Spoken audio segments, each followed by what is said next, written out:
નમસ્કાર ખેડૂત મિત્રો, હું આલોક પાટીલ ભારત કૃષિ કેર પ્રાઇવેટ લિમિટેડમાં આપ સૌ ખેડૂત મિત્રોનું સ્વાગત કરું છું।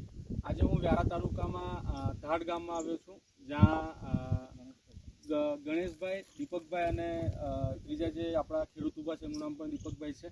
ધાડ ગામમાં મોટા ભાગે રેંગણની ખેતી થાય છે। તો અહીંયા ગણેશભાઈએ આ રેંગણ કેટલા વીંગામાં બનાવ્યું છે? ગણેશભાઈ રેંગણ પોણા વીંગામાં એમણે રેંગણ બનાવી છે। અને કઈ વેરાયટી છે? ધરતી વરદાન। હવે તમે જે આ મલ્ચિંગ પર જે રેંગણ બનાવી છે, તો મલ્ચિંગમાં તમે જે ખાતર નાખ્યા હતા એ ખાતર તમે કયા નાખેલા? શ્રીફોસ અને પેલું 25 કિલો વાળું સુંદર ગોળ અને લીંબોળી ખોળ। તમે લીંબોળી ખોળ એટલે જે આપણું ભારત કૃષિ કેરનું સુંદર નીમ જે આવે છે એમણે પાયામાં નાખ્યું હતું।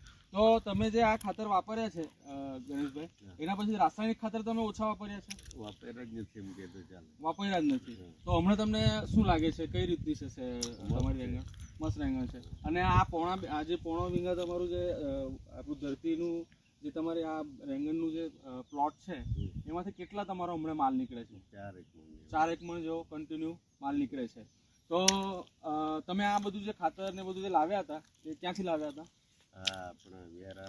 સાઈ કૃષિ ક્લિનિક કેન્દ્ર, પ્રાથમિક શાળાની મુસા રોડ પ્રાથમિક શાળાની સામે સાઈ કૃષિ ક્લિનિક, સંદીપભાઈને ત્યાં આ બધી પ્રોડક્ટ અવેલેબલ છે। અને ગણેશભાઈ, દીપકભાઈ, તમે બીજા ખેડૂતોને શું ભલામણ કરશો કે આ બધી પ્રોડક્ટ છે તે વપરાય એવી છે?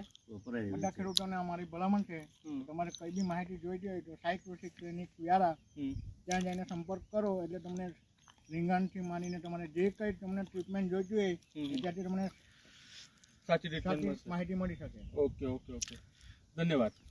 ખરીદી અને પૂછપરછ માટે સંપર્ક કરો 9558382526।